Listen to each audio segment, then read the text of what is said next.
Good morning and welcome back to Spid's YouTube. Today we're going to go over the open rounds for the final Runeterran Open that I played in the Americas Shard. We'll go through the open rounds today and the top cut tomorrow because, spoilers, I did top cut. I got top 8.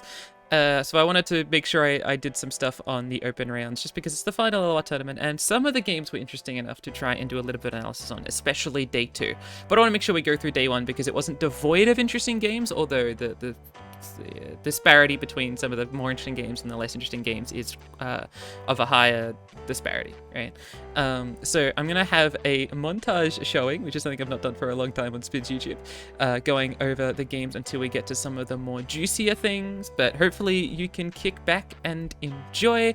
Again, today we've got the open rounds, tomorrow will be the top cut, the day after we'll go through the Aegis sets, which were really, really good, but unfortunately have had to be delayed by quite a bit just because there's been a lot going on in my life this weekend, including playing Legends of Runeterra and casting the top cut. But nonetheless, I hope you enjoy.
Alright, I hope you enjoyed what you got out of the montage. I know that it was a lot of not particularly standard meta decks, so you could have said that, like, you know, I got pretty lucky in the first 4 rounds perhaps, but I still had a lot of fun in those rounds, and I wanted to make sure I included them so that it didn't just seem like we were starting on round 5. But I wanted to show this game against Razorleaf, who did end up qualifying for Top Cut as well. We fought, I think, 4 people who Top Cut? Maybe 3. And Razorleaf was one of them. Now, Razorleaf is on a much more standard lineup. It's on the Jinx Cannon, it's on the Gwen Zed, and it's on the Ashe LeBlanc. I know I haven't talked about my lineup very much. The long and short of what my lineup is that my lineup for the previous 4 Fun Open was Aatrox, Morgana, Vayne, Karma set, and then this was Elder Dragon Nora. Elder Dragon Nora got hit with a few buffs, and it was a deck I wasn't particularly comfortable on, and I just didn't think it would be good nor fun to play. While Jinx Cannon was a list that is, it's low to the ground. It's not an easy deck. Like if you want to play it at maximum strength, it is not an easy deck, but it's got a relatively low skill floor, I think is the term I want to look for, where like someone can pick it up and do somewhat well with it, right? And that's what I was doing by bringing this. I think this was a good lineup for me. I think it was really good at targeting random third decks, but in my lineup, third decks can include Jinx Cannon, right? We've got a mirror, we've got this matchup that I feel relatively happy with how my version is teched and how it just feels generally, and then this typically is quite good into Jinx Cannon. So the way I saw this lineup was that, like, I was banning Elder, Morgana, Galio, just like last open. And then I was beating whatever third deck was brought, right? In a matchup like these look like pretty good third decks to be able to beat up on. Nonetheless, we go into this matchup. I'm banning Ashe LeBlanc because I think Ashe LeBlanc's really tough for us to deal with. I don't know what they ban. I think it's the Aatrox Queen Vayne. No, sorry, it should be the Jinx Cannon that they ban. Yeah, you can see it there. And then we go into game. We play you know, our Aatrox Morgana Vayne versus the Jinx Kennen. I give them a little emote because we both share the board, and I think they respond in tandem with the Nami emote, which is a great response. Good job, Razorleaf. They won the emote war in this one. I'm not going to go over the game in immense detail. There's just like 2 plays that I really want to highlight. First off, we have a great curve, and that's one thing that you do need against a deck like Jinx Kennen. You can see the sort of early trades come through. I decided to get off my my 2/2 from the field. I feel like because I don't have a weapon, the best thing that this thing's ever going to do is trade into a 2/1 unless I draw a weapon, but that's, if I draw a weapon, then I'm not playing my Badger Bear into Vayne, which is already a curve that keeps up units, right? So this unit, in the hypothetical world where it's able to block multiple things, is a world where we're not developing our units, which they themselves are able to block multiple things. So there's no reason really in my mind to not trade off the 2/2. We play Badger Bear of the blocking. We do a little bit of attacking. They played the pie toss. They do this guy. I have a little bit of a think, a little bit of a thunk on what I want to do here between Vayne and RKD, right? My thinking is, whichever unit I'm playing, I'm going to be sacrificing into this Sump Dredger, right? They're going to pull blocking Badger Bear with their Chompers pretty much no matter what in my mind, and I have to make a choice what I'm jamming into this Sump Dredger. Now, there's a world in which I accept the 6 damage and use Vayne into this unit, but I didn't think that that would be particularly likely, nor very good for me, right? I put Vayne into this unit, they Perilous Patriot to death, Vayne doesn't stick around for their next attack, which is when they're also going to be pressuring a fair bit of damage. And Vayne, once she creates her thing on on Summer, she doesn't really need to stick around for much longer, but RKD, with the tough keyword and the capacity to get a weapon switched on it, especially next turn when I don't have much going on, I don't like a weapon would be a great top deck that isn't stopping me from doing anything else. I thought Vayne was a much better sacrificial lamb into the 4/3 than RKD, despite the fact that Vayne gives you permanent value. It's just not relevant right now. So I play Vayne, they do the attack. They end up pulling Vayne, which I thought was a little bit funky. My read, based on them pulling Vayne, was that they had a blowback in hand that they were wanting to play. Like they might have had, you know, blowback and then Jinx and then, you know, discard fodder, right? And then they want to kill this unit, and then Jinx me right after. That was my soft read based on the fact that they pulled Vayne, because I don't see why you would do that otherwise.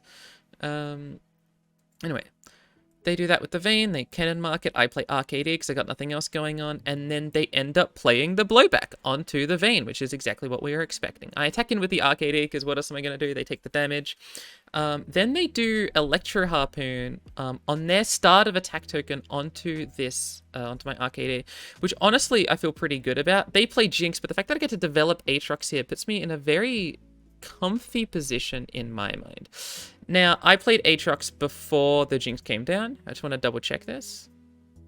Yeah, I needed to do that in order not to suffer, right? I wanted to make sure I was single combating this Aatrox into one of these units. Because if I don't do that and they just go for the open attack, I have to do single combat this way, and then I just lose to something like a Mystic Shot, right? So I need to play Aatrox in order to beat things like Mystic Shot. They play Jinx, they play the Rocket, and then we sacrifice... Oh, right, we have some options here, right? This is why I like this matchup, because it felt very Aatrox pilled. They pull like this, pulling Aatrox to the side to deny the lifesteal, makes sense. We've got a couple of options. We can sacrifice RKD into this unit and then single combat something like the 2/1, which keeps us around for quite a bit, or we can use this to block RKD and put the Aatrox to kill the Jinx, right? If we don't, we can keep Aatrox around,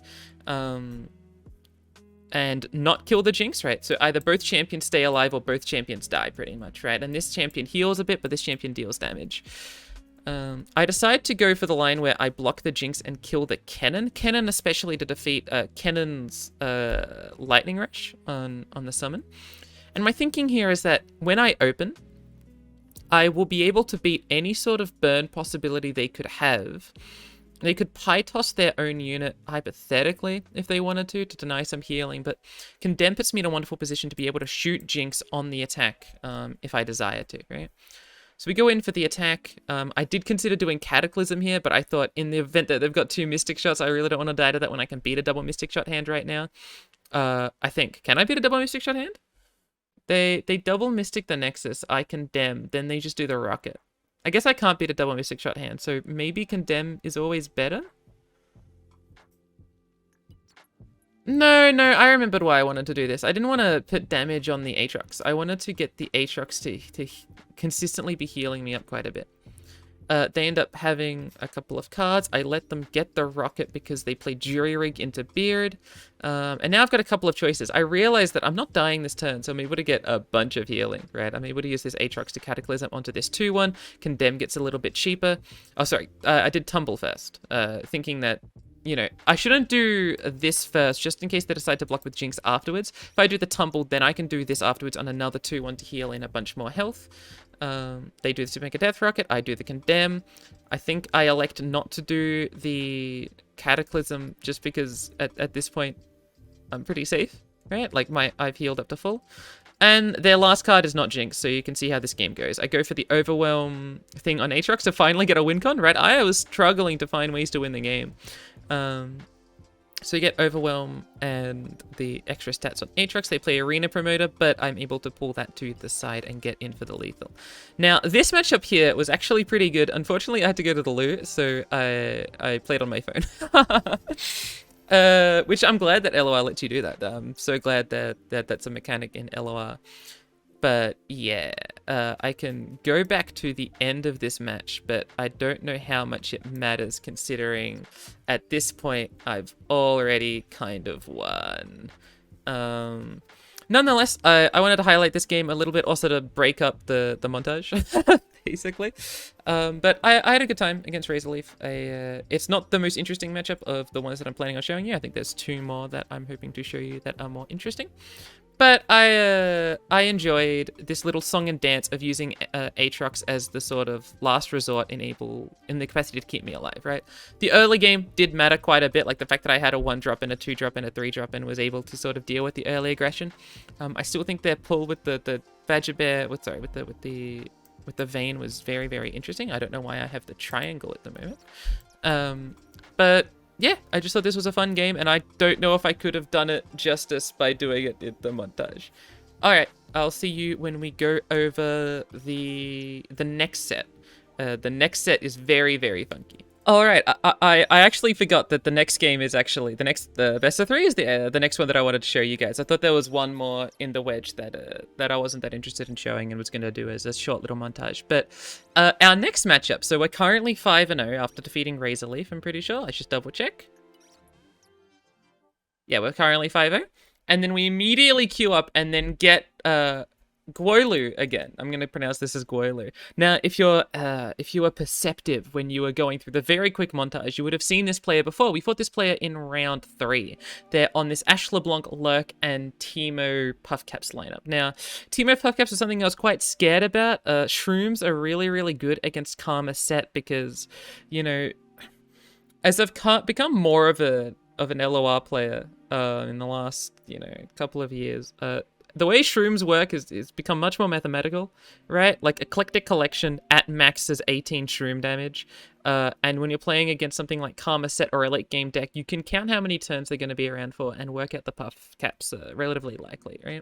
But with a deck like Karma Set, you're planning on drawing, you know, with Sunken Temple, maybe, you know, 39 of your 40 cards. And without Sunken Temple, you're probably drawing around like 20 of them, right? If you're thinking about like things like Formula and Place Your Bets. And so per puff cap, it's doing, you know, 50% of its damage, right? So a Teemo does like 3 damage, basically, maybe 4, right? Very, very consistently per strike, let alone things like the Puffcat Peddler, the Chump Wump, and the Bursting Backpack. Now, if you saw the montage earlier, you wouldn't have seen the deck too much in action, the Puffcaps deck. But what you didn't see is them doing 2 of the 4-mana 4/4s, copying the Bursting Backpack, and then playing 2 of the other 4-mana 4/4s, which create 2, you know, the Clump Wumps, right? They create 2 more Puffcaps, right? There were worlds where that was extremely scary for me to deal with, especially if they were able to cycle back into the Bursting Backpack. Now, I fought Eniamore on Bursting Backpack plus Temple cycle before. It is a strong idea if you can get it to work. So I'm looking at this, and I'm pretty wary, but I've won it once, right? I understand how Karma Set can beat it. If you laser eye on killing Teemo, you laser eye on killing Puffcat Peddler, and you keep your Aftershocks for their Sunken Temple landmark, you will be okay. So I wanted to go through this matchup anyway because there were a few things that I thought were very, very interesting in it, and one play that deserves like 3 facepalm emojis and then a spids you're a dumb little dummy, because there's one play that I think is very, very funny. We do the same bans that we did last time. They just respect the same thing. And we start off with Lurk versus Aatrox Morgana Vayne. Now, this is a matchup that's supposed to be good for Lurk, but if you're able to get RKD plus Harp, you're able to sort of get through it, right? Force out the blocks, be a bit aggressive. You need to be the aggressor here because eventually Pike Rek'Sai can outscale you. And we have an early hand for it, right? We've got 2 1-drops, 2 2-drops. Our turn 3 is looking pretty good. But they start with Forsaken Bakai. And let me just show you what this Forsaken Bakai predicted. That's a Rek'Sai. Now, I'm thinking I may as well get rid of my unit from the field. It sounds a bit weird, but like, the 2-2 is either blocking. If you're not giving it extra stats, which we're probably not because we've actually got quite good other units to play, it's either blocking this Forsaken Bakai on turn 1, preventing 2 damage and 2 damage permanently as the course of the game goes, considering you're going to have to block that Forsaken Bakai at some point, probably with a Broadwing if not with this, but nonetheless still needs to be blocked. Or it's blocking something with 3, 4, 5 strength as the game goes on. But per attack token, right, the amount of strength that's being diminished isn't by... not having blocked the 2-2 isn't that great. I thought it was a good block. You might argue that it's not a good block, saying that this 2-2 is always going to be able to block something like the Sharkling, which is a higher value card. But every other unit in Lurk is going to be larger than 2 health anyway per strike. Things like the Overwhelm guy, things like Rek'Sai, things like the Predict guy. So I do like that block. I play this unit, they play Sharkling, they play this guy, then they play Forsaken Bakai, I play Fleet Feather Tracker, and we may as well be viewers of what happens next. Oh look, a Rek'Sai. So we already know that one of these cards is Rek'Sai. I forgot to give myself the proper pennage. We know that they've got a Rek'Sai in hand, and they're going to draw another Rek'Sai by the end of this turn. In addition, they've already got +4 on their Lurk. Hopefully the clicks are a little bit quieter, by the way. I was re-listening to my comms against recently, but I had the wrong microphone attached. Hopefully the clicks are quieter. They shouldn't be all the way gone. I don't know the proper formatting just yet. But hopefully the clicks are quieter.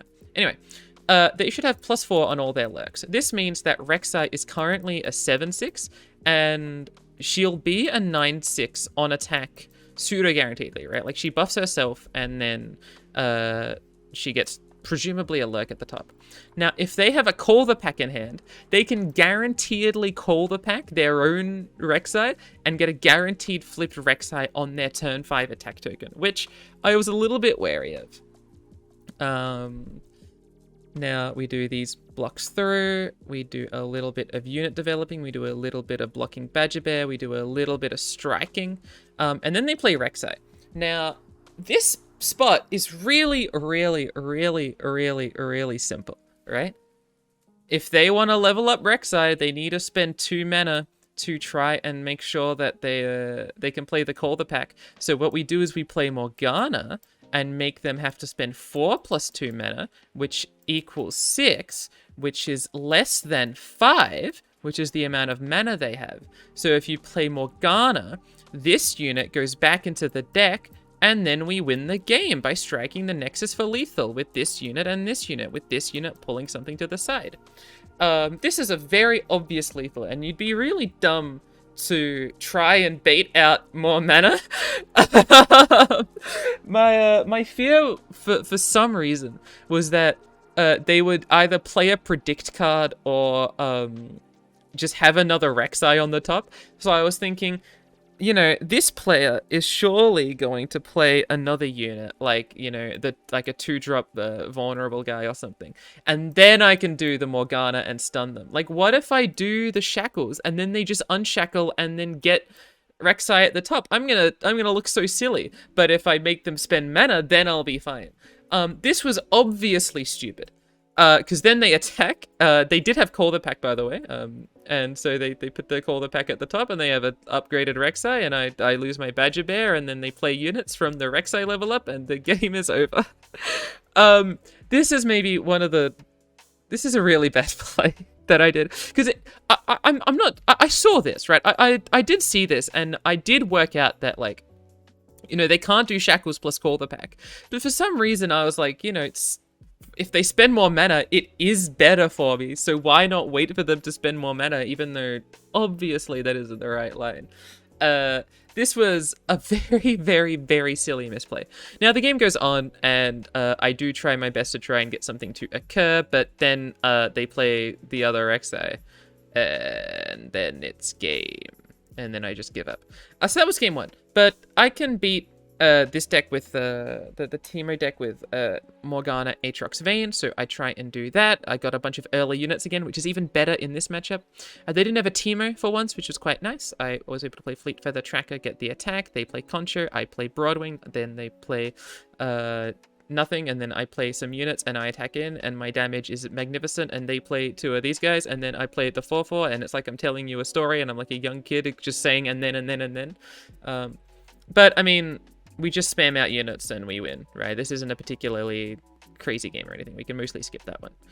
Then we get into what I think is one of the more interesting matchups that happened again, right? Which was this Karma set versus the Teemo. Now, I want to look at what my mulligan was pre and post. Okay, so I knew I wanted to keep Aftershock. Aftershock is incredibly good at getting rid of Sunken Temple, as well as hitting Teemo on turn 2 if I have multiple Aftershocks and I'm able to afford that sort of tax. Nothing else really interests me. Mayim can let us draw stuff, which is quite nice, but I don't really care about it too much. So I mulligan... Do I keep Mayim? I keep Mayim. Why have I kept Mayim? Probably to look for something like a Mystic Shot on turn 3. Right, you just have extra looks, right? It is a card that says draw, so it's always the same as a mulligan, except for very specifically the turn to attack token. I don't like this Mayim keep. They don't really have physical units outside of Concho, is my understanding. And if they're planning on playing Concho on turn 2, I am very happy. Unless it's Teemo plus Concho.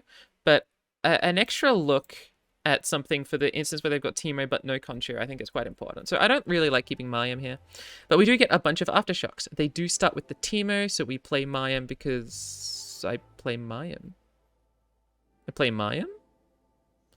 Right. I really wanted to keep the Aftershock for the landmark. Do I have voice comms? Can I hear why? Yeah, because they could attack.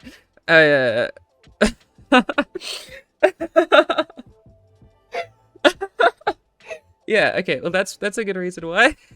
I play my Mayim. I probably... Alright, I don't Aftershock the Teemo here, which might be a bit of a misplay. My thinking was that if they attack with just Teemo, I can get my 9 lives to try and ball out of control. Alternatively, you know, they can flip Teemo before the attack, but it requires 2 extra Teemos, and I was like, they never have 3 Teemos, so I'll be fine. I'm probably supposed to Aftershock there, but I was really petrified of the Sunken Temple game plan, right? Like, they can easily play Sunken Temple, and while Teemo can die to other cards, Teemo can't die... Sorry, Sunken Temple can't die to anything but landmark removal. They end up playing this 4/4, which they do target on a backpack. I almost certainly that's what they have to do every time. This felt good for me. If they had double backpack or double Teemo, it would have been a little bit sad, but they didn't have it, so I felt relatively fine. I think I pass and they play that guy, so I play Formula, try and get extra looks for anti-Teemo answers. Unfortunately, nothing of the sort. They play Temple, I play Aftershock, but they still play the backpack afterwards. I'm pretty sure I pass here because I heavily am respecting Teemo. I'm assuming at this point that they're not going to play Teemo unless they can guarantee the damage in. There's no reason for them to play Teemo otherwise, and so I didn't really want to play Set, even though it might have been the right play nonetheless. Could have also played something like Mixo or 9 lives, or maybe even like the draw card, but again, all of them tap me under my actual interaction piece, even though they all threaten the capacity of a Mystic Shot. Nonetheless, I play Set the next turn, they play Temple, I play Aftershock. After moving things around a little bit to test things out, I decide not to use my Set attack token again, trying to threaten the Teemo, hypothetically. They play the the Puffcat Peddler, I end up playing the draw card thinking that I do need to find Karma and a win con at some point, and it's better to draw earlier than later against Puffcaps if you are going to draw ever, and I thought I'm probably playing at least one of these draw cards by the game's end. It does draw me 3 Puffcaps, which is quite a lot. Mixo comes down to try and heal up a bit. I end up taking Explorer's Refreshments to try and stay around for a little bit longer, but this Chompwomp plus Peddler combo is quite effective against me as they start playing a bunch of Puffcaps. Now, I have 47 as of now, is my understanding. And so I need to respect every single unit. I block quite a bit. I play Mixo on the Nexus as opposed to on my set because I just need to be able to respect a lot. They play Karina on turn 9, and I don't have Deny and no way of finding Deny outside of the draw card. And this Karina does 10 damage. So now we're in a very specific spot. One, I know I've got a shelf life of about 5 turns, right? I could heal 2 with this. I could possibly, draw a tag out and then try and set up another one of these. But I know my shelf life is short. In addition, if this card is Condense, I'm also in a bad spot. And obviously, if they have another Karina in the next couple of draws or in this card, I am in a tizzy. So I need to be quite aggressive with how I want to play this because 10 Puffcaps is quite a few Puffcaps. I decided to play Karma, even though they could have interaction for it, because I just need to, right? I do a little bit of attacking, try and get some damage in. My Karma flips. It does give me a little bit of healing when that happens, and then they play Karina, and unfortunately, I lose.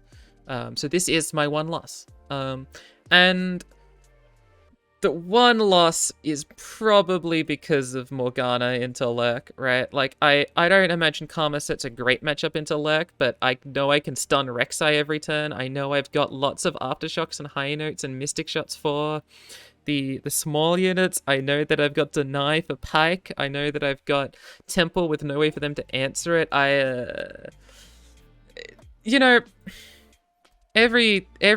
Every couple games, even strong players make misplays like this, but it definitely saddens me because it's like the most obvious Morgana thing ever, and I just missed it. Nonetheless, the next 2 games we will be doing via a little bit of Montage, and then the last 2 games we will do with some more Spids analysis and talk about them. But I just wanted to show you this game and lament the what ended up occurring in it. So thank you for listening to me, and enjoy the montage, and then get back to listening to me.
Alright, and now we're in the final part of the video where we talk about the final 2 best of 3s. The penultimate one is me versus Nas. Now, obviously, you guys should know the result of this game, but I think the process is still interesting, and I definitely make some misplays because I not very good with my decks compared to someone that's very good with their decks.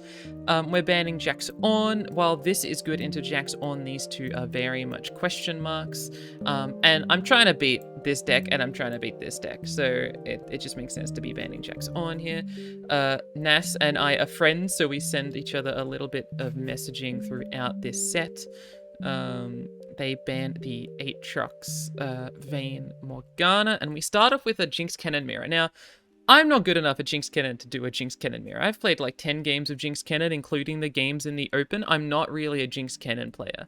So I get a mulligan like this, and I don't know what the hell I'm doing. I feel like Beard is good because it gives you stats, but Cannon has quick attack, so he gets to attack on 1 for free, but I also need my discard, and I don't know what I'm doing. My mulligan is just to merely keep Cannon. I do get a bunch of things, including a Squeaker that I'm able to discard with, but this unit gets answered by Pytos, which makes sense to me.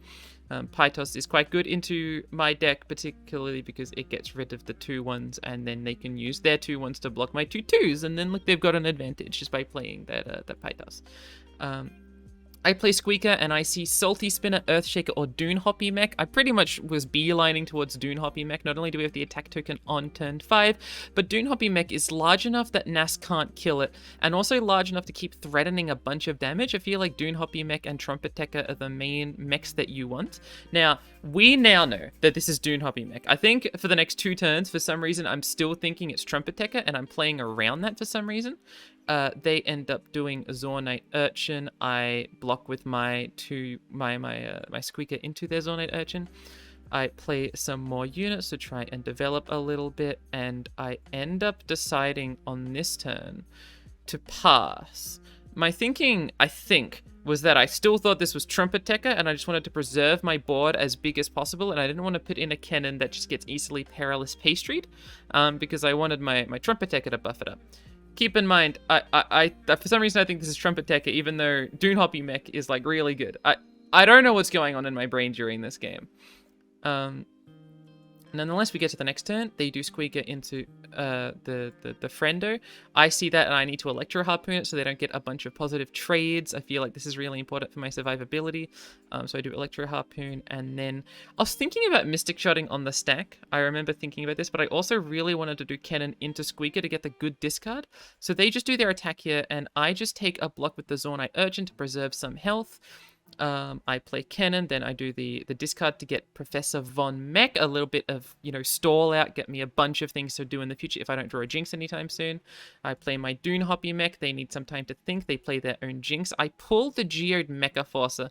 Now, I don't know if pulling the Geode Mecha Forcer is right, it might have been better to pull something else, but my thinking was that every unit does 2 damage that isn't a Sand Soldier, meaning that they're getting threatened by quite a bit in terms of everything else, while Dune Hopper Mech can block Cannon favorably. It's like the only unit that can block Cannon favorably. Obviously, it does get Mystic Shot afterwards, but I have a fair amount of blockers that the Geode Mega Force buffing something up actually isn't too big of a problem for me. So I have gone for the attack in here. Now, they should have another Mecha Yordle in hand, I want to say. If not, they do this attack anyway. My Dune Hoppy Mech is at 2 health. Which means in my mind it's already dead, right? Jinx gets to kill it with Perilous Pastry plus the rocket, or it gets Mystic Shot or something. So my thinking is the best value you can get out of this Dune Hoppy Mech from now on is just getting rid of Geode Mecha Forcer and still flood the board quite aggressively in a way that's maybe harder for them to deal with. So I do a fair bit of blocking like this. I don't know if I should have lost the Flame Chompers over the Cannon. I have some really interesting choices when it comes to Lightning Rush. Like, I can also try and protect the Dune Hoppy Mech with Lightning Rush, but I felt all of this plays into Mystic Shot in like way too aggressively of a way, while at least Cannon in hand is still a 2/1 attacker. So I block like this. They end up putting a bunch of spells on the stack, including this Blowback and this Mystic Shot, which ends up targeting Dune Hoppy Mech and the Nexus. I don't think it matters that it hit Dune Hoppy Mech, because they're going to do the Rocket anyway. Now, this did put me in an interesting spot again. Now I could do Cannon's Lightning Rush, keep my Dune Hoppy Mech around, play Dune Hoppy Mech next turn, but I can't get the Chompers out very easily, meaning that Dune Hoppy Mech's going to run into whatever unit they develop after Jinx. After I play my Dune Hoppy Mech, then they develop a unit almost certainly. And Dune Hoppy Mech then isn't actually applying a lethal attack. Not really. We are able to put them down to 7 health purely based on our burn in hand. And so, you know, Cannon plus Dune Hoppy Mech plus 2 Sand Soldiers, they block 2 of them. Maybe they'll draw a spell and they can block 3. I'm only really pushing in a non-lethal amount of damage. So I felt like going for that Dune Hoppy Mech lane wasn't particularly safe, when instead I still had this go wide and was able to maintain the cannon for it, right? I have a very wide attack next turn, provided that these units get slightly larger than a rocket or you play around the rocket in a decent enough way. I could still see a world where I got victory here, but it might have been a bit of a silly ask, and maybe I should have gone for Dune Hopping Mech. As I developed these units, and then I sort of realized my position that, hey, I've drawn a lot of Boom Baboons, and I've drawn a lot of Cannons, and all of these things do have 1 health. I'm never really finding a way without a way to discard the Zornite Urchin and go in aggressively, right? Now, I probably misplayed by not doing the Lightning Rush, right? It was guaranteed 2 damage, while Cannon is 2 damage that can be interrupted via the rocket, right? They end up playing, I don't know what, probably some sort of Get Excited or something. Yeah, Blowback, that gets them into their rocket, and I can't really do anything there. So they take the win in the Jinx Cannon mirror. Now, look, I'm not a good Jinx Cannon player. I've probably said like 3 things that are wrong on the onset, right? But from my perspective, I struggle to find a way to be able to punch through the blockage that they had, right? Well, pretty equal in terms of blockage in units for a large part of the game. And the top end that I was relying on Dune Hoppy Mech, just got traded off after enough time. And I couldn't find any way to kill the Jinx effectively enough. Especially with this buff meant that I couldn't even do some sort of attempted cute Lightning Rush into Mystic Shot. I could have gone for a more larger line, right? Trying to preserve this Dune Hoppy Mech and see if it can get me anywhere, but with the burn suite they had in hand, it seemed rather unlikely to me. So we go to the next game, which is Jinx Cannon versus Seraphine set. Now, I know Seraphine set is better than Karma set into this, because I think it's supposed to be lower to the ground, and like Seraphine's an unironically good blocker. But this mulligan I was very, very interested in. Let me see if I keep this. Yeah, so Beard buffs up Squeaker or Baboon, and it's a 1-drop on 1. I thought that might be good enough. Squeaker doesn't get to discard something like a Cannon or a Yordle Squire with this mulligan, but I'm not too upset at this, especially because we can do Boom Baboon into Squeaker for something like a turn 4 Mecha Yordle. We end up getting 2 Zornite Urchins, which I found very interesting. I play Boom Baboon, and then they play Mayim, so I don't attack in, trying to preserve my board as greatly as possible, especially if I can try and get a Trumpet Tecker, right? While a deck like Nars's would be able to run things like Caustic Riff or Divine Draft, it's not open deck list, so I don't actually know. I felt like attacking into this Mayim was a great way to get them value, especially if I'm trying to get this Zornite Urchin and do a wide attack soon. I play Squeaker onto the Chumpers. For posterity's sake, I'll show what the Mecha Yordle choices were, but I'm pretty sure I beelined on Trumpet Tecker. Now, these are probably the 3 best Mecha Yordles, so there's probably more discussion to be had here, but Dune Hoppy Mech is not as great into Ionia decks that can just recall Dune Hoppy Mech, while Trumpet Tecker has a Venom Summoned effect. And Geode Mecha Forcer probably isn't that bad of a choice, but I'm a very level 1 Jinx player, and I know that Trumpet Tecker is good into set decks, so I just took Trumpet Tecker because it's what I know what to do. I'm sure, you know, you could justify to me Mecha Forcer and it would make sense, but I took Trumpet Tecker because it felt right to me, right? Geode Mecha Forcer does have a lot of health and can pressure on turn 4 a little bit more, but we do have a lot of pressure on turn 4 anyway with this attack plus some Zornite Urchins.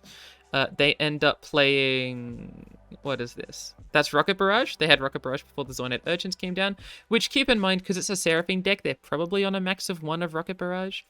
As they go for the attack with Mayim, I decide to block with the Zornite Urchin, thinking that their deck is often blocker light, and we are still planning on going quite wide for our attack tokens coming in the future. So I thought that while Zornite Urchin will be large enough to beat Mayim on a future attack, we're still going to have 2 3s for that attack anyway, with the things like the buffed up Zornite and the buffed up Cannon. So what this block is doing is it's denying a +1/+1 unit, like a 4/3 that I would have had in future, but it's enabling them to have less happy blocks into my Trumpet Tecker and sort of force something else into the Trumpet Tecker. I'm not entirely sure if that's right. I think you know, there's a general rule of thumb that Jansport gave me, which is that if the PNZ Ionia deck is attacking you with something, it means they're okay with it taking damage or dying. And so I should realize that Nars is only doing this ever to try and bait me, so therefore never take the bait, which I don't think is a bad opinion. So I'm willing to say that Urchin should never have blocked here. Anyway, we go on to the next turn. I play Urchin on the mark, and then I think I play Squeaker on the Pytos, thinking that Pytos is not really going to get anything, and I see another Trumpet Tekker, and I'm like, doot, this is for me, right? The other options were Dune Hoppy Mech and Shadow Tech Walker. We've already talked about Dune Hoppy Mech. I don't think Shadow Tech Walker is a strong enough card, especially compared to Trumpet Tekker, which I can do turn 5 into turn 6 on my attack. Just felt incredibly beautiful. I play Dune Hobby Mech, they play Set, they play Aftershock and try and challenge a couple things, but then I play my other Trumpet Tekker, and if they don't have Set's Facebreaker or Concussive Palm, I feel amazing. Unrelated, they don't have Set's Facebreaker or Concussive Palm, they only play Clockers, so Clockers comes down and isn't even a big enough blocker for anything. And I just deal a bunch of damage. And if you look at the board, like, I'm seeing this as a mid-range enjoyer, and I'm like, holy hell, this is all I've ever wanted against Seraphine Set. They play another Seraphine, Set comes in to try and deal with Trumpet Tekker. I don't go for the recall. I maybe could have. There's very little reason for me not to try at the very least. The only punishment are things like Nopify, which if they have Nopify, I'm never getting the recall off anyway. Or something like a recall on their end, but if they're recalling it back to me, so it doesn't truly matter.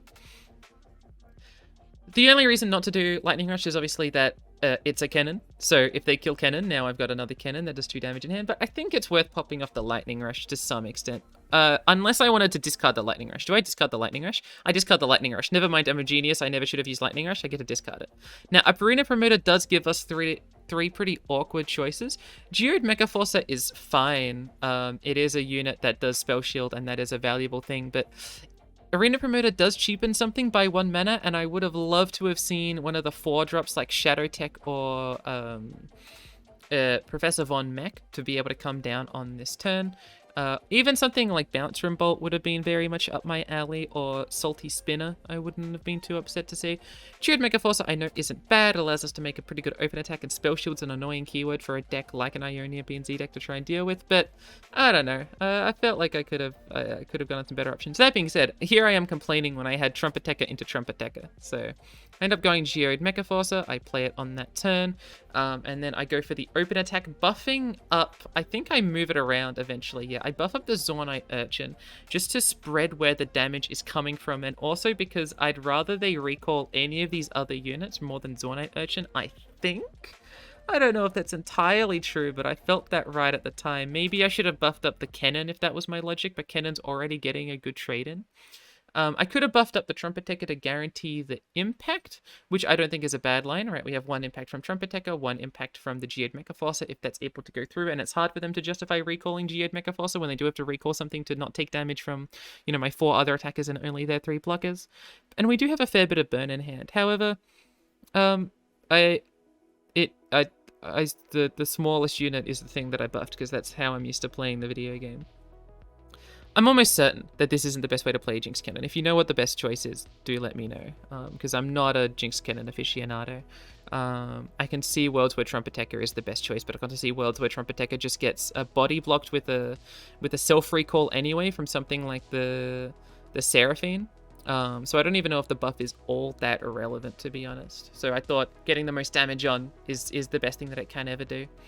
They align the blocks like these, set up some spells, try and organize some things, and let me see what the spells are. Okay, they do two high notes and a gruesome theater. The high notes both hitting the Trumpet Tekker and the gruesome theater on the cannon. So, for example, I could have put the Geode Mechaforcer on the Trumpet Tekker, and that would have interacted with this play a little bit. They did highlight another spell on the stack, so I'm almost certain they had more spells, right? They shuffled things around quite a bit. So it's not like that would have changed a lot, but it would have changed something. I end up playing Cannon into Electro Harpoon to deal with Mr. Set. We go to the next turn, and I've got just an inordinate amount of burn in hand. Like, this is burn lethal, provided no deny. But obviously there are things they can do. They can also have heal spell, like from Ionian Tellstones, which should be Ren and Seraphine decks. They start with Buru Sentinel. They turn that into Set. Set does his slamming and his jamming, taking out a fair chunk of the board, while I get to draw this Electro Harpoon. Now, our damage does need to come from a little bit of an awkward spot, right? We still need to draw 2 more cards because this is blowback and it needs 2 fodder. 1 fodder here, 1 fodder here, and then there's another blowback, which needs 1 fodder here and 1 fodder here. For us to even present lethal, obviously, they can still have Deny, and they can still have the healing spell in Ritual of Renewal. I just pass, they take the pass back. I get another burn card, which is very interesting to me, but this is also a time where Nows can realize that they're trying to go in for something aggressive here, and they play Discreet Invitation exactly for that reason. I see this attack by then, and I'm like, alright, if they've got like Mystic plus a couple pieces of set spell, I am just dying here, so I am going to have to interact with this Funsmith. Even though this spell can be nopified, I was pretty wary of dying, and I felt like I was able to possibly try and get through Deny hands if I end up drawing very specific cards. And they did have Deny, or they did have a Nopify, I think. What was that? Let me be a checker. That was Deny. So they present lethal on the attack, so I have to do the blowback. Now, at this point, I do blowback on the Funsmith to keep us at 3 health. I could have done the other blowback on the Forge Chief. That does 2 things. 1, saves us health. 2, it prevents them from playing the set spell in hand, which also prevents us from 1 health. So this blowback saves us 3 health. What does saving us 3 health really do? Lets us beat Mystic plus, well, it just lets us beat Mystic, right, just straight up, as well as 2 set spells. On the other hand, if I play blowback right now, I can no longer win with a Mystic Shot top deck, because they have to have 2 attack tokens before they beat me. Mystic Shot plus whatever other fodder from blowback allows me to go for the lethal. Now, if I do the blowback now, I'm also able to play for a Jinx win con if their plan was to do Mystic Shot to try and win, right? Because I prevent them from doing a Mystic Shot lethal on my attack turn, then I top deck Jinx, it does 3 damage, hits the Nexus, goes for win, right? So there are some weird plays here. I decide, well, I thought about none of this at the time. I only thought about this when I did this facepalm emoji, and I was like, okay, I should have killed the Forge Chief because now I died a Mystic Shot. Right? I don't know if Nas saw that, but they end up passing, thinking that my last card in hand could be Jinx, which I guess I should have realized that they need to respect my Jinx, and therefore they're never allowing themselves to go for the Mystic Shot lethal on my turn. But it wasn't something I was really thinking about that aggressively. Anyway, top decked Mystic Shot. They go for formula, they go for the attack. I do Mystic and blowback, and it fucking goes through, which thoroughly surprised me. Obviously they're a Seraphine deck, and we've seen one of the denies out. I don't know if they're on plural. We did not see Ionian Tellstones, but they also didn't play Temple, so they never shuffled their deck that aggressively. But we managed to get the win against Nas, and I felt very surprised by this, that I was able to get the win squeezed through. Now we have Karma Set versus Seraphine Set. This is a matchup I'm a little bit more confident in, even though I'm not great at these mirrors. I felt like I'm better at this than Jinx Cannon as a deck. And so I see this mulligan, and I'm like, I don't think I want any of these. I might have kept Portal Pioneer. Let me see what happens. Because I'm pretty sure I just wanted Temple, Aftershock, and Deny. Okay, I kept Portal Pioneer trying to interact with their landmark. I don't know if that's right. I don't know if you're supposed to keep Aftershock in these matchups, or if you're just supposed to go for your own Temple. But I found Temple, I found Portal Pioneer. I play Portal Pioneer. I don't know if this is right either. I could wait until turn 4 to play Portal Pioneer for the reasoning that, you know, I can try and bait them into the Sunken Temple line. I can also wait until turn 5 to try and beat them into the Sunken Temple line, but then they could have Nopify anyway, so it doesn't really matter. And on turn 4, I still want to do Clockers. So I do the Clock, I do the Portal Pioneer, get the Landmark Destruction. They play their own Portal Pioneer, so now we're both looking at each other with Portal Pioneer saying, hey, if you're gonna play Sunken Temple, you need to have the Nopify for it. I play Clockers and get a Sunken Temple off it, meaning that if I ever see a Nopify, I can play my Temple, or I can do double Temple to try and beat any sort of Landmark removal. I don't need to take Aftershock that much in my mind because I have the Landmark Destruction, But I can definitely see a world where I'm supposed to take Aftershock and say that I am now beating Temple plus Notify hands. So I think seeing this now, I wish I had taken Aftershock. But I saw Sunken Temple and was like, hey, I'm a Sunken Temple deck. I gotta get my Sunken Temples out. But I think Aftershock was probably a better choice there if I'm really being critical about how I want to try and win this game. They play the draw spell. We go to the next turn. They end up attacking with Portal Pioneer. I block with Portal Pioneer. And we're just staring at each other, Nas and I, not being able to play anything. He's got 10 cards in hand. I've got 9. So I make sure he takes his turn. And he decides, I think, to play Set. Now, he plays Set. He can still remove my landmark. But when he plays Set, I don't have a great answer or response to this, absent of saying, over the next 2 turns, I'm going to play Double Temple and see what happens, right? That's my best response to a card like Set, because it's not like any of my cards in hand are giving me major tempo advantages in the style that an Ionia PNZ deck wants, which is to play for your Set and play for... I mean, at this time, it's just Set. Later on, you can add Karma to the mix. So I'm pretty sure I play Temple. I play Temple, and then I message Nas saying, no clue if this is right. I don't have Notify, lol. And he also messaged me saying it wouldn't be an open if it wasn't for it's a Spids Nash fight, because I think this is what... It'd be our 4th time seeing each other in opens if you include top cuts and open rounds. In the last, like, 6 or 7 opens. Nonetheless, they obviously do the landmark removal. I don't have Nope. That's actually really funny that he says we Rico re-Rex considering what happens on day 2. I did not remember that. Nonetheless, I go in with Clockers. They pass, and I pass back, thinking that, you know, I'm willing to stall out the game a little bit for I have Karma. I don't know if that's exactly right. I went for it anyway. Could have been wrong. They play Bar. I destroy the Bar landmark. They do a little bit of teasing with the attack. They play Gale Song unit. So that was interesting. It keeps them still having 2 mana, which means they can do the 2 coin into Aftershock anyway. So I'm never seeing a world where I'm getting this Temple through. In like a special way, right? So I just play it and see what happens. They end up doing an attack like this. I just let the damage hit me, and I'm very happy they didn't go for Aftershock after a coin. And so now I feel very happy, right? I stuck a landmark, they did not. I now play Sets. In my mind, any answer they try and do for Set, I'm feeling relatively okay with. While I don't have any bounce back for Set, like they can obviously do Hex Splitterator, and I don't technically have an answer for this. They end up doing Tag Out, which is fine by me. It costs them a big resource, and it doesn't cost me all that much, all things considered. I am full on my draw, so I'm thinking about how to get out of that scenario. I do an attack very quickly, and then I just go in for Mayim onto the Set, try and make it a little bit cheaper. As I just wait until the next turn. Now they try and go for the Aftershock that they must have gotten very recently. I think from Piltover Tailstone. They got it very recently, I think as a top deck.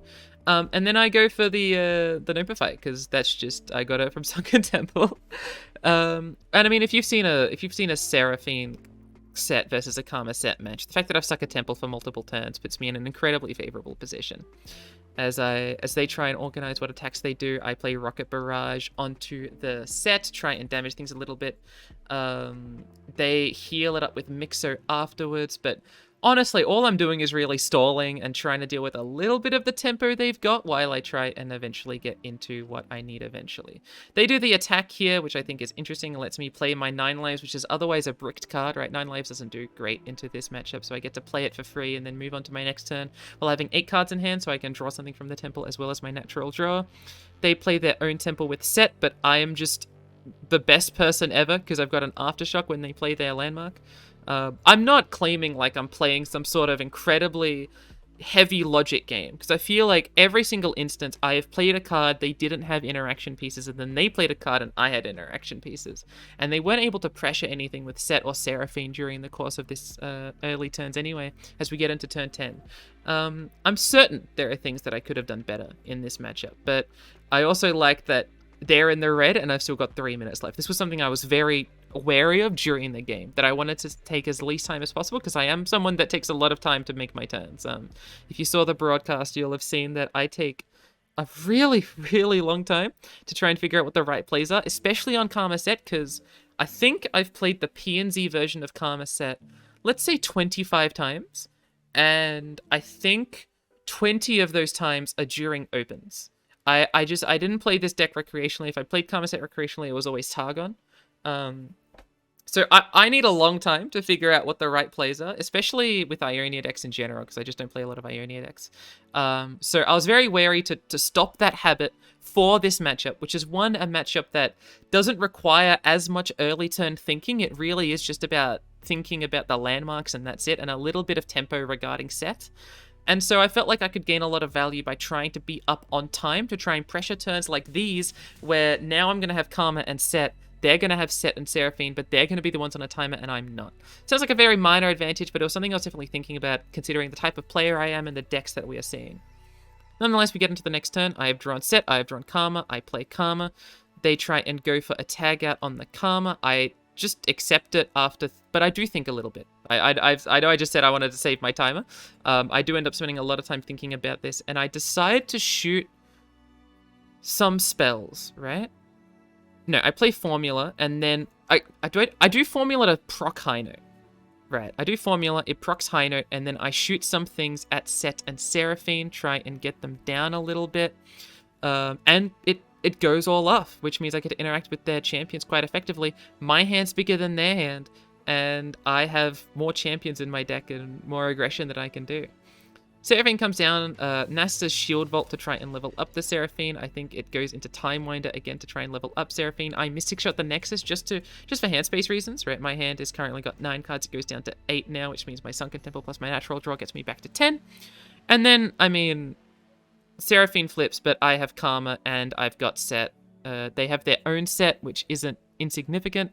I play my Mixo for 1 mana, which I thought was very funny. They do the healing spell to get a little bit of draw. I play Mayim or Rocket Barrage. I play Rocket Barrage now thinking that I can Mystic Shot Set afterwards or something. Just trying to find a way to spend mana, force them to use their Showstopper before I play things, right? There's no real reason for me to play a champion until Showstopper's already out. Because they don't have a temple, they can't recycle that Showstopper, and because they have to spend 12 mana to get their Showstoppers, without a lot of way, like, not every draw they get's going to give them 12 mana, which means they actually have a limited amount of Showstoppers in hand. Erstwhile, my deck sort of doesn't have a limited amount of Showstoppers until we get like 20 Showstoppers in, right? So I just play Mystic Shot on the Set. They play Nope. They do Showstopper eventually on this unit, realizing that like if they don't do Showstopper, I'm just gonna be able to pass anyway. Then I play my my Set. I slam a Jammer their Set. They play Clockers. I play Karma. Oh, sorry. I try and challenge Seraphine first, and they retreat return. They replay Seraphine and get, honestly, an inordinate amount of good spells. From Pale Cascade to Heavy Metal to, I think they got one other spell, because that's how Song Spinner works. Anyway, I played Karma, protected her a little bit, and they played Catastrophe. This is a long game, by the way. I saw Catastrophe, and I was like, there's a few cute things I can do here. I can stun Catastrophe, but I can also steal it for myself with my Piltover Tellstones. So they go in for the attack, I do the stun, and then I play some coins, and I set up the Piltover Tellstone to steal the Catastrophe. Now, I do Darius emote here. I shouldn't have done it on the Drop Water. Drop Water can be interacted with a Mystic Shot. I should have done it on the Mixo, just to make sure I'm more likely to get the Catastrophe on my end. But I give myself the Catastrophe. We go to the next turn. I go for the attack here. This attack is almost certainly wrong. I'm supposed to pull Seraphine and then stun in front of the Catastrophe.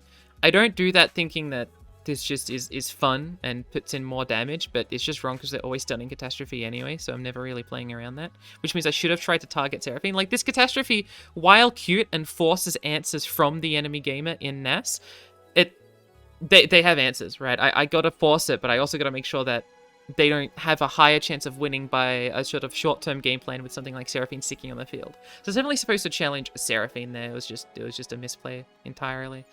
I do Facebreaker here to shuffle in more sets, get some coins, do some things, and then I play Facebreaker again for very similar reasons.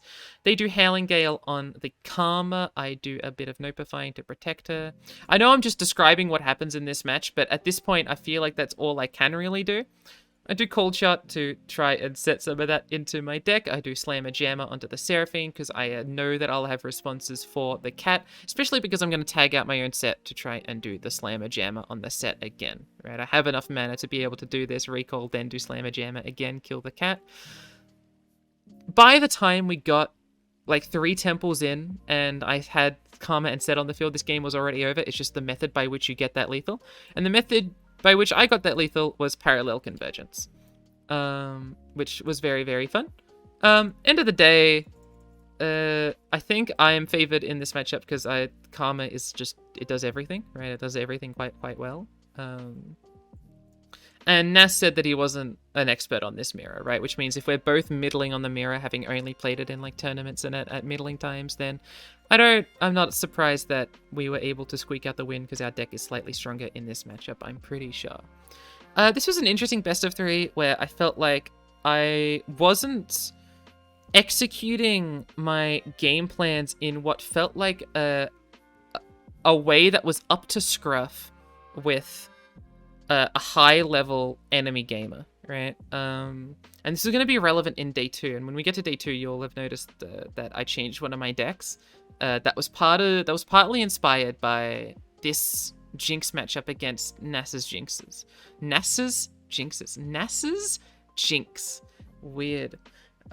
Because he played me like a fiddle, right? I didn't know what I was doing in that Jinx matchup, and he showed me what was up, and I didn't want to do those Jinx matchups in the top cut when my Jinx wasn't, my Jinx game plan wasn't up to scruff, right? Which is why you see me on the Echo Jinx on day 2. Nonetheless, that was the matchup against Nas. It was a good and fun time, even though I'm almost certain that I could have played this a little bit better, and he got definitely a little bit scammed by the Jinx into the Seraphine set. But good matchup nonetheless, and he made it to top cut anyway, so, you know, not a big deal nonetheless. Then we get to fight Pixelit, another player that I like quite a bit. You may know Pixelit or Dan as the Annie player on Twitter, but also just like an overall very wholesome and fun guy to spend time with. And they're on triple aggro, which was actually kind of tough for me to work out what to ban. All of these decks are both good for me and bad for me, right? I think all of my decks can beat aggro, but they all have these 3 aggro decks are all very different, right? Pirates plays differently from Overwhelm, which plays differently from Annie Jin, and all of them have slightly different matchups into the decks that I have got, right? Karma set does really well into I want to say Pirates as well as Annie Jin. For the things like Mystic Shot just denies all of the skill keyword stuff, and Pirates suffers a lot more into the low to the ground stuff, especially cards like Mixo. While the Darius deck can die to set, especially if we get like a Facebreaker off, it does have a lot of the staying power that allows it to play for the mid game in a lot more of an aggressive way because it is more of a mid range deck than an aggro deck. Erstwhile, Aatrox also does really well into Pirates. It can suffer into Annie Jin if they get like a Stun Hawk into the stagehand, right? Which can make Annie Jin a little bit of a wary situation for you to be in. It can also suffer to Overwhelm quite a bit because Overwhelm can, if they draw in a certain way, get bigger. But Aatrox Quinn Vane is at the sort of same speed as Overwhelm to some extent, although the combat tricks sort of favor Overwhelm in things like Decisive Maneuver. We get to run Condemn, which is quite nice, and we get to run Morgana, which is really good at stopping the mid-range presence of Darius specifically, compared to like the Quinn versions, right? And then Jinx Cannon. Jinx Cannon is probably a better aggro deck than Pirates, and it can probably just ping off all the stuff from Annie Jin, but can struggle into Overwhelm. So it was tough, right? It was tough because I didn't know what deck they would be banning and what I needed to try and get through. I expected that Karma set wouldn't have been banned, which meant in my mind that it probably seemed to me that Cartwheels would have been banned. I don't actually remember what has been banned from other sides. They did ban Cartwheels, and I banned Annie Jin, which was probably wrong if I had known they were banning Cartwheels. I think I probably would have banned Darius had I known. But Nonetheless, we play our games. Jinx Kennen versus Nar Darius. Because we know each other, we send each other some fun emotes. I get rid of Yordle Squire and Boom Baboon. Surely get rid of Mystic Shot. Yeah. Ooh, that's cute. I kept this to try and find a 2-drop that can discard it, something like a Squeaker, something like a Zornite Urchin or whatever. We do find that Zornite Urchin discarding a Jury Rig. I attack with both of these. I don't know if attacking with both of these was right. You're allowed to keep Zornite Urchin defensively for the Tusk Speaker and the Ruthless Raider. But what this does is it allows me to beat very specifically Darken Harp, not Darken Harp, Darken Spear. Right, if they have Darken Spear, they're going to greet it, right? They're going to play the Darken Spear on the Omen Hawk if that's their turn 2 play, which means I'm getting in the 2 damage for free if that was the case. And I do still have the Mystic Shot and the Yordle Squires for things such as Tusk Speaker and Ruthless Raider, so I assumed that this was the right attack. They go to turn 2, they play 3/3 Pigeon. I don't know what to do with it. I play the Yordle Squire, and this is a turn that I'm really uncertain about. Because they played Saboteur, and then attacked with Saboteur plus Pigeon. I could have put the Tiny Spear weapon on the Yordle Squire to block Saboteur. Sorry, to block Pigeon, right? Because they attack Pigeon second. Or, and what I do decide to do, is that I can attack with both of my Yordle Squires into their Pigeon that they can't block with effectively, but to do that without letting them develop like a 5/4 Iron Ballista or something, I have to do it on this turn. I thought that was very interesting. I'm very curious what you guys would do. Let me know. Very curious what other Jinx, Echo, or Kennen Jinx players would do in this spot, especially in a matchup like this, where I feel like Pixelate is able to go over me in quite an effective way because I don't have the Mecha Yordle discards that I need, but I also have a very aggressively leaning hand, right? If I can play both of these Tiny Spears and go in, I can put them down to 13, and 13's a pretty good range when I've got 2 blockers that are quite large and a Jinx double Mystic, right? That is going to be cycled through very, very soon. So I'm very curious, because it's a spot that sort of masks what the rest of the game is going to look like. Do I want to be defensive for the 3 damage that the Pigeon could go on, but not do the extra attack? I feel very partial to doing this extra attack by doing the Yordle Squire this turn so I can open attack more effectively. But it was a very weird spot I found myself in. Anyway, Pigeon blocked. Tusk Speaker comes down. This is the second thing buffed up by Omen Hawk. But it's good because I have the Yordle Squire as a perfect size blocker to deal with it. I consider the double Mystic. Now, hovering this double Mystic's a pretty massive tell, right? Some decks are big tells when you hover things. Some decks are not. This one's a pretty big tell, and Pixelet lets me know that with some emotes at some point. They play Gnar right after. That's why I wanted to do the double Mystic, by the way. It prevents Gnar and also prevents 3 damage, and I get to attack in with 3 strength next turn, but I thought it's probably not worth it even if they get the Gnar, just because I will have capacity to attack it quite aggressively. I do Electro Harpoon here to start off. I was thinking that I did want to do Mystic and then Zornite on the Mystic to get the Rocket to attack Gnar with. And so I wanted to do the Electro Harpoon first, as it's the slow speed spell to set all this up, give us some sort of time to see what we want to do with the Mystic shots. They end up playing Red Barbed Razor Mace, which sort of lets me play for this game plan just as much as I want to. Do to make a Death Rocket, they don't have response for it. I deal an incredible amount of damage, and this is pretty much lethal. They play Tusk Speaker, I deal 2 damage to the Nexus, and that is over. I don't know if I played this game perfectly. I really do like the Yordle Squire, but I can't tell if it's right. Pixelet was in a very bit of a sad spot. I think the Omen Hawks buffed up not the greatest units, and there weren't any Elixir of Irons or Sky Splitters, which are critical for a deck like Pixelet into a PNZ. It's not a removal deck, but it interacts with units in a capacity that still features the removal spells. So I felt a little bit bad for Pixelet. I felt like I got quite lucky with what I needed to get. You shouldn't feel too bad for Pixelet, though, because Pixelet does make it into the top cut as well, which I was very, very happy about. I think this was Pixelet's first top cut, and I'm very, very proud of them for that. Nonetheless, we get the lethal here, and we go into the next game. Next game is Karma Set versus Nar Darius. Let's look at the Mully very quickly.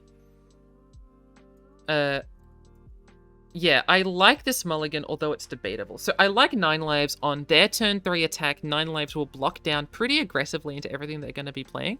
Rocket Barrage, they don't really want to run a lot of X1, so it's only going to target a single unit, and 5 mana for 4 damage single target removal is much worse than just like an Ionia recall. Now, Set is definitely a consideration. I could have kept Set. One, it allows me to challenge something off on turn 6 when I get the attack token, and also block with it on turn 5, possibly. Although I'm assuming on a turn 5, their attack token, I want to be playing an Ionia recall spell or some sort of interaction piece. What I do like about Set, though, is it gives you access to Set's Facebreaker a lot more aggressively. And Set's Facebreaker, I don't know a lot about this matchup, but the Open that Icado won, the most recent one, involved Set's Facebreaker against Nardarius quite prominently. So I know that much about this matchup. Nonetheless, I drew 2 sets anyway because that's just how I'm built, I guess. I don't know.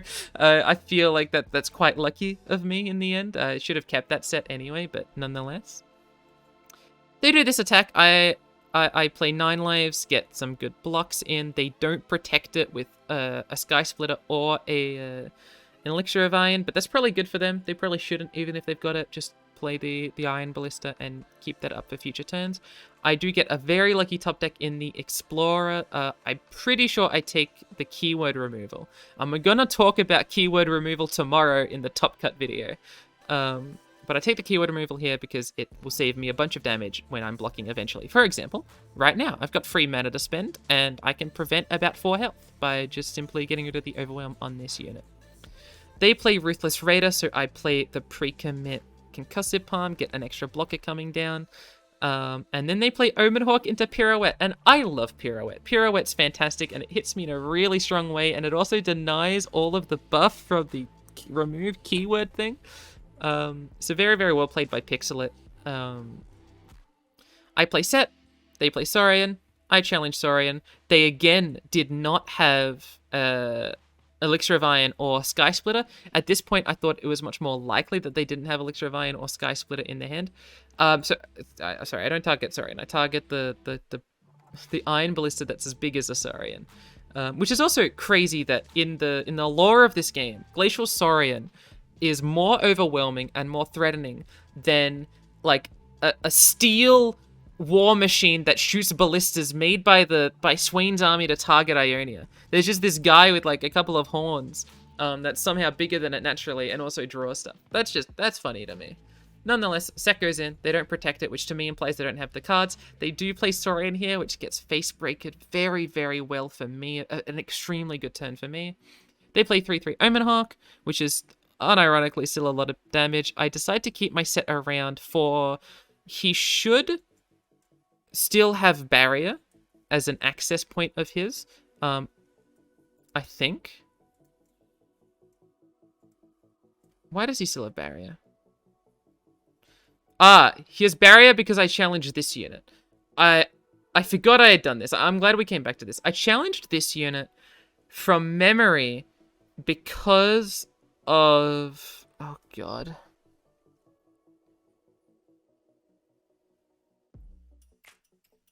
It wasn't Sky Splitter, right?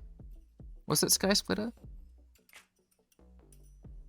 I mean, the correct answer is that I challenged this unit because I wanted to have Barrier on a future turn. There was a card I was playing around. I don't remember what it was. But nonetheless, I challenged this unit instead. It might have been Elixir of Iron, and I wanted to make this unit pingable by 1 damage attacks. I don't know. I'd have to look at what Pixelit's list looks like, but from memory, I was very scared of attacking the 5/4 for whatever reason. I'm gonna have to work out why. I can't tell that right now, but I remember having a really big epiphany when I was making that decision.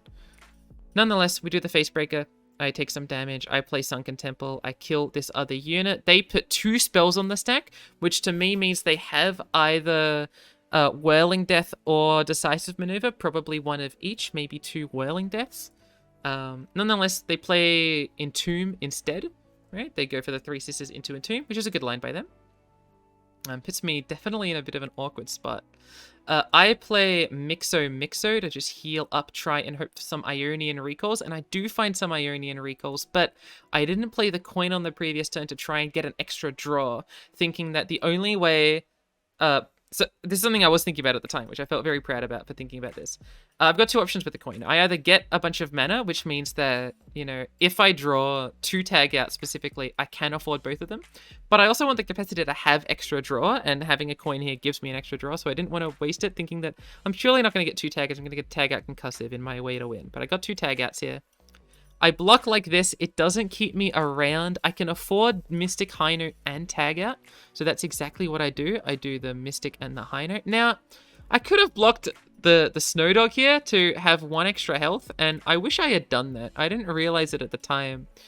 Into something like a Whirling Death or a double Whirling Death. I think it saves an extra health. Right, because Whirling Death can only add strength in front of if you block Overwhelm unit. So if they have 2 Whirling Deaths, then it can only buff up strength once. Nonetheless, I do the recall on the Glacial Saurian. They do Whirling Death here. Now, I do the Darius facepalm because I blocked the wrong unit. I do the GG because I see that I was at 6 health above, and they played Whirling Death, which means that clearly I'm taking 6 extra damage, so I die. I felt really bad about this GG. I said to Pixelit right after that I thought it was lethal, but I misunderstood. No BM meant. Clearly, you know, I didn't get a lot of sleep. I got a little bit of sleep preparing for this, but. Just me being inexperienced in this matchup and not realizing the things. Nonetheless, we go to the next turn. I play my Karma and my Set.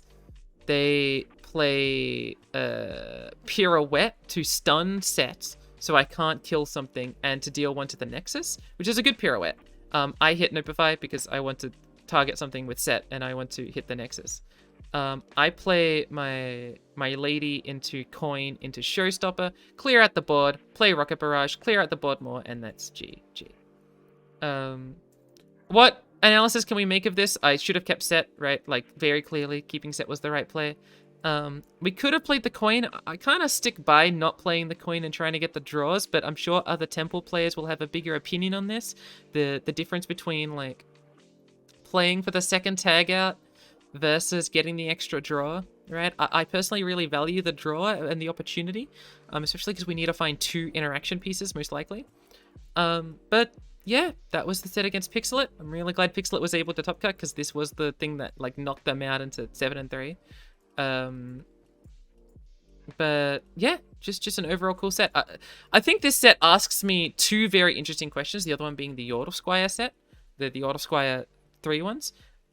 I'm pretty happy with the choices I made, but I'm not confident in them, for I have not played these decks too aggressively. That being said, I hope you enjoyed this video. It was a little bit different, I think, to a lot of the VOD review stuff I've done, because the games, I felt like I either got lucky or I didn't know what I was doing. Sometimes both. But I also had a lot of fun making the montage. I really enjoy making them, but every time I export them to YouTube, that they get offset time-wise, and it really saddens me, because I put a lot of effort into making sure all the beats align up with the cuts, and then I export it to YouTube and it's always like, you know, 7 frames off, and it's the worst thing in the world. Obviously, nothing could be worse than a Spids YouTube being slightly wrong. Nonetheless, I hope you enjoyed. I'll see you tomorrow for the top cut video, where we should have some hopefully more deeper analysis, especially on a deck like Echo Jinx. I hope you enjoyed. See you later, alligator.